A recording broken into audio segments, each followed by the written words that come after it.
Assalamu alaikum. Abraham Maslow and the hierarchy of needs. Good evening. Last time we ended with a question. Dale Carnegie never really answered. What about the relationship a person has with themselves?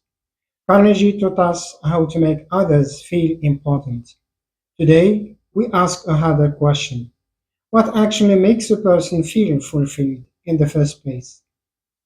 To answer that, we leave the world of business courses and salesmanship entirely and step into the emerging science of the human mind itself.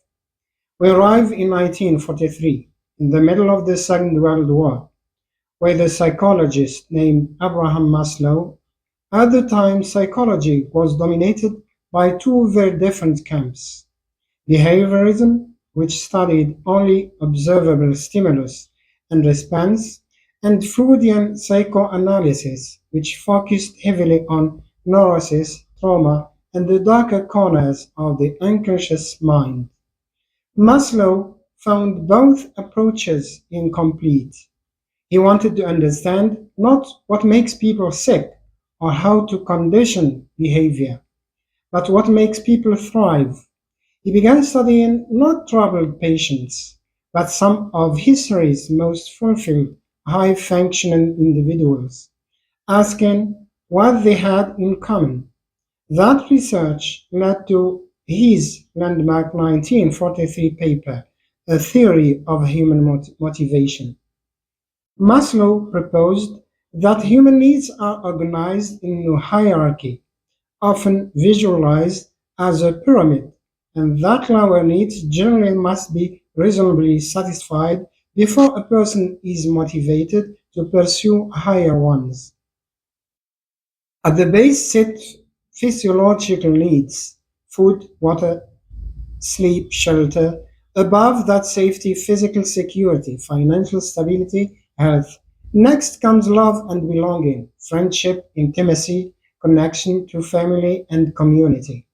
Above that sits esteem, the need for respect, recognition, and genuine sense of competence, echoing much of what Carnegie had already observed about people's hunger to feel significant. And at the very top, Maslow placed self-actualization, the drive to fulfill one's fullest potential, to become, in his words, everything one is capable of becoming. Later in his career, Maslow added a further layer above even that: self-transcendence, the desire to serve something beyond oneself entirely. Sociologically, Maslow's hierarchy offered something genuinely new: a framework connecting individual psychology directly to social and economic conditions. It implied that a society's structure, its levels of poverty, safety, and community cohesion, directly shapes which needs are even available for its members to pursue. This has enormous implications for institutions. A workplace, a school, or a nation that fails to secure basic safety and belonging for its people cannot reasonably expect them to prioritize creativity, growth, or civic contribution.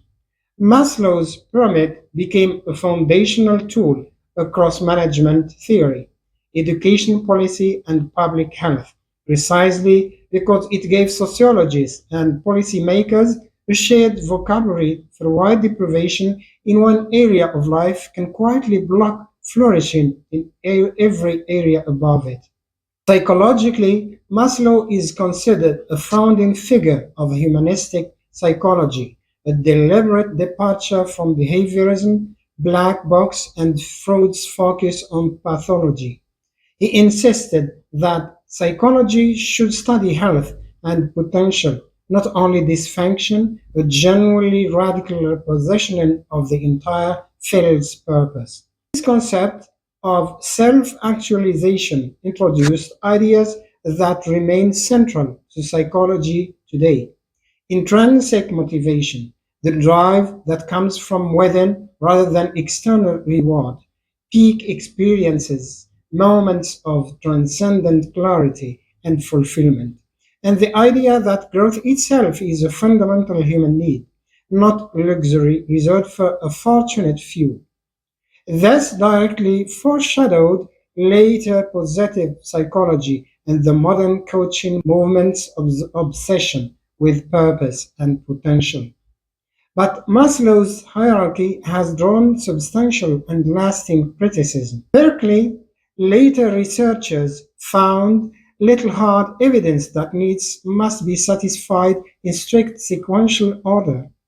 People throughout history have pursued belonging, meaning, or creative expression while lacking basic safety or material security.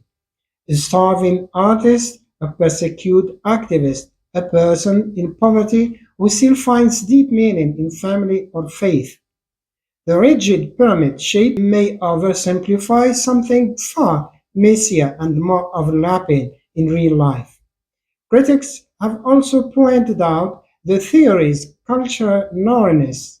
Maslow's model emphasizing individual self-actualization at its peak reflects a distinctly Western individualist worldwide. Many collectivist cultures would place belonging, family, duty, or communal harmony at the very top of what matters, not individual self fulfillment. The pyramid, in other words, may say as much about mid century American values as it does about universal human nature. Why we still talk about it today? Maslow's pyramid remains the default mental model behind nearly every modern conversation about well-being, motivation, and workplace culture.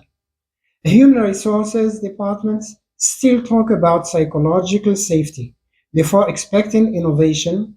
Coaches still talk about finding your purpose as the pinnacle of personal growth. Even public health and disaster response planning still implicitly follow Maslow's logic: secure food, shelter, and safety before expecting people to engage with anything higher. The modern wellness and self-actualization industry, from mindfulness apps to executive coaching to the entire language of personal growth, is in many ways still climbing the ladder Maslow first sketched out over 80 years ago. So we've moved from Carnegie's outward facing question, how do I connect with and influence others, to Maslow's inward facing one, what do I actually need in order to grow and thrive as a person?